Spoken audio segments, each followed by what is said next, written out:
everyone.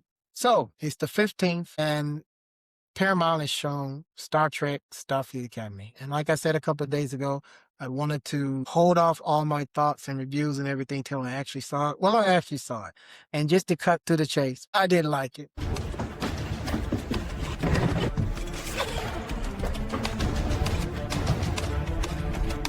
Welcome to the Man Cave. So Starfleet Academy has landed, and I'm gonna, kind of cheat with my phone here and try to pick up some things as I go along. I just got finished watching it, and let me start off with just saying, what it's about, what it is, the basic storyline, and my thoughts and some of my thoughts about some of the things I reviewed. I'm gonna mix up real names and people's names, or the character's name because I just can't remember. But it starts off with a kind of Caleb is our main character. He is with his mother, who is what's the woman from? I don't have her name on here. From She-Hulk. I'll put a picture up. But anyway, her and Paul Giuliani, who is our villain, who is a famous character actor, and he's doing his thing. And they're doing a thieving ring, and through the course of stealing supplies, they accidentally kill a Starfleet officer. Well, Holly Hunter's character, Captain Aki, comes in and she has to sentence them. So she sentenced Paul Giuliani's character to Giuliani's character to hard labor. The mom goes to a prison somewhere, and Caleb, who's a young boy, he has to become a warden of the state. And he immediately escapes, and he's in the wind, and we advance to 15 years later. And we see Captain Aki, and she's a teacher now, and she has rage quit. Maybe not rage quit. That's not fair. But she quit the Starfleet, gave up her commission to become a teacher, and she's been doing this for the past 15 years. Apparently, also at the same time looking for Caleb. She is, riddled by guilt because she separated this young boy from his mom. So Admiral Vance, who's the head of Starfleet, and we are introduced to his character during Star Trek Discovery, he approaches her, and they're old friends because apparently Captain Aki is over 300 years old. So she remembers the old school Star Trek before the burn. And for those of you who don't know, the burn is the short version is that it's a huge accident that was the plot point for the last few seasons of Discovery. And basically it made warp travel impossible. So now that's all been taken care of. Warp travel is back, and Starfleet decided to open up Starfleet Academy back on Earth again. And Admiral Vance is petitioning to Aki to come on back to be the chancellor for the school because you're such a great teacher. You've been doing this for hundreds of years. You remember the old Starfleet? We really need you. She thought, no, there's no way I'm going to do this. She walks away, and he goes, "We found Caleb." And, oh my God. I've been looking for 50 years, and I feel so guilty. So she grabs Caleb, who's been arrested again, and she gives him the option that you can stay here in jail, or you can go to Starfleet Academy with me. So he chooses Starfleet Academy. They go to Starfleet Academy, and we are introduced to our cast of cadets and bridge officers and, instructors and that kind of thing. And that's where we see people like this Gemini female, which got everybody up in arms, but, it's not a really big deal to me. The doctor is back.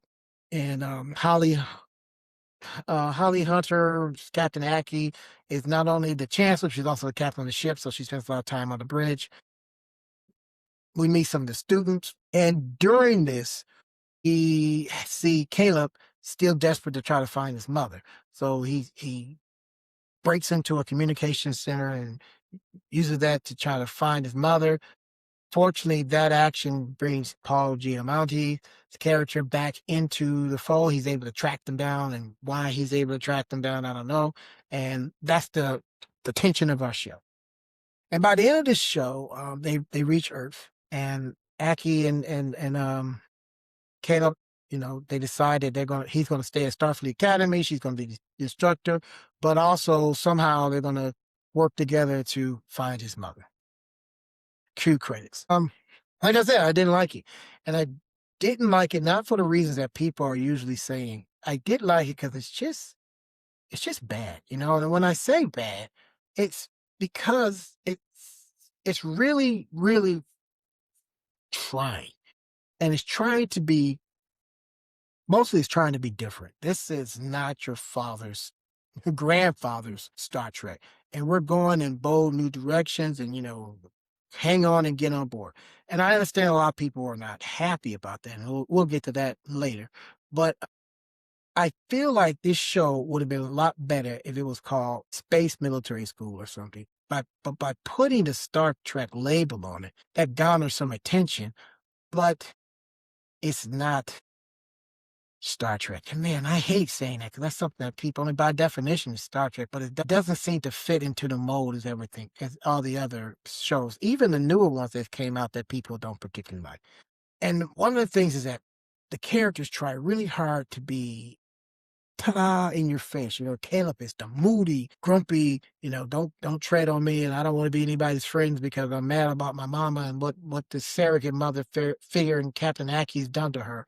And we got our Klingon who's like, I like to watch birds. And there's a character who's a hologram who describes herself as photonic. I think that's how you call it. And there's another one who's just like, look at me, I'm cool. I'm also an admiral's daughter, and I've been bouncing for StarFleet, the Starbase. She's like the character from Lower Decks. Was like, I should be a good model cadet, but man, I'm a scamp, and I'm going to get you guys in trouble, and we're going to have great adventures.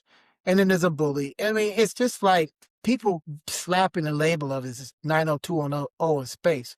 It's right. I mean, it's just like everyone is just trying really hard to be who they are. And to be fair, some of this is just because it's the first episode. And they have to everyone's got to, kind of stand up in the corner and say, I am this. And step back and the next person comes up, I am this. So it's a lot of that. And it feels kind of forced.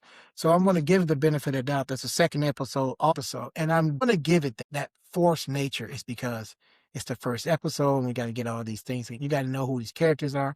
I feel like maybe they could have made this episode 2 hours long and they could have covered a lot more of these things better. As it is, the characters feel wooden. They go from emotion to emotion, and we don't really know why. We don't really have a whole lot of anything invested in them. And it seems like the show is moving like this. We go from Caleb being a little boy, then he's 15 years later and he's in prison, and then Captain Aki's got to come and get him, and then they get together and it's really like, you better join Starfleet Academy. And he's like, okay, and then he's on Starfleet's at Starfleet Academy, and it's just, then he meets this person and this one, and then here comes a bad guy, we got to have our adventure. I just didn't, I never felt like, okay, I'm feeling this, and I assumed that the next episode will slow down a lot and have a more complete story. But I don't know. I'm just reviewing what I saw. I feel like it just didn't capture the essence of Star Trek. There are things that are in Star Trek, but the Jemadar / Klingon, I mean, there's a lot of people upset about that. I get it. And it's been a couple of 100 years, so anything could have happened. Maybe they've, whatever, they were able to interact with other species and therefore have babies. And I get that. I think I don't have a problem with that. And I know a lot of people do, and it's just like, that's how you feel. That's how you feel. But there was some things like the aesthetics, the way the bridge looks, the way the ship looked. It seems like whoever was in charge of design was given the creative direction of just make it bigger. And everything is just huge. I mean, the ship is huge, the bridge is huge. It's just huge. It just doesn't feel like anything. Some of the way the characters act, like Captain Aki, I heard this before and I thought that it's just people complaining because they, have something to complain about. But she gets her first day on the bridge. And this is, she flies. They asked her on Monday to be the chancellor of the school. And on Tuesday, she's flying this spaceship for the first time in 15 years. There's no kind of easing into it, or it seems very much like we're a TV show. You're just going to get to it, and there's a real feeling of something's weird. I mean, it's been 15 years. She doesn't have a learning curve or anything, and she gets to the bridge and she sits down. It's real dramatic, and she does this. I'm back in the captain chair again, and then she spends the next few seconds, kind of humming to herself while she's adjusting the seat and it's going up and down to say, are you ready to make your selection, Captain? And she's like, and it's just like, that's weird. And the bridge crew is really kind of giggling, and not giggling at him, but giggling like, oh gosh, she's so, she's so folksy and so humorless, and humorful. And I just love her. It's just kind of That's weird, because there's no bond between these people. She meets them for the first time. She literally goes from character to character and says, "Hey, it's good to meet you. It's good to meet you." And I was like, and says their name, and that's it. And so I don't know how they have this bond when she's doing such weird things. And then later, which is I really didn't believe this, she gets in a chair and she kind of pulls her feet up and kind of curls, and she's sitting in the chair like this, and she's spinning around, and she's looking from person to person, and she's kind of just, hey, how you doing? And they're under attack, and she's still acting like this. So there's a scene where, of course, they get their power back as a captain. The weapons are back online, and she kind of looks over the back of her chair and says, "Fire our weapons," and it's just kind of weird, you know. So that really took me out, and I'm spending so much time on that because she's the freaking captain, and that was just a hard thing to swallow. The only thing I really liked, and I liked the character Gemini. She was a cliche too. Like she's the one who is the admiral's daughter, and I've always grown up on star bases. But man, we're going to get into some wacky adventures. But she was at least kind of like consistent through the whole thing. She was always that person. Everyone else is kind of like jumping from emotion to emotion. Paul Giamatti was always, and always is a great character actor. He's our bad guy. He's our foe, and he's seen he is like, there is no scenery that I will not chew up. I mean, he's just way over the top. At least that's entertaining. There is a moment of, okay, it's hard for me to take you seriously because you're so cartoonish, but compared to everybody else, at least he's fun to see. And I mean, that's really it. It was nice to see the doctor, Robert Picaro, come back and play the doctor. He makes a mention of like why he looks older. A couple of hundred years ago, I added this program so it would make the humans feel more comfortable. Okay, but even with that, he's the same guy. He's grouchy and he makes snide comments to the people he's supposed to be helping, and his uniform looks weird. I don't know. I just feel like this show really missed the mark. Now that being said, I'm going to keep watching because I really feel like a lot of this is because it's the pilot, and I think he could get better or could get really really worse. But I just didn't like this. Now, hey, before we go any further, I really want to thank you for joining me on my latest video. I really appreciate it. I'm not doing this for money or anything. I'm just trying to get out there and talk about the things that I enjoy, sci-fi, action movies, comic books, whatever it is that comes across. I really would like for you to check out my UrbanKnights Thriller series. It's an action thriller series that belongs right up there with Lee Childs and Clark Graney, all those kind of guys. And it involves Jordan Noble, an operative of the Defense Intelligence Agency who leaves the service under somewhat mysterious circumstances and returns back home to Detroit, teams up with some of his old friends, and forms the Urban Night Detective Agency. Now, these guys fight the crimes no one else will face in and around the city of Detroit. Some of them are really local street-based crimes. Others are international thrillers involving terrorists and arms dealers. Anything you can think of. So, hey, check them out.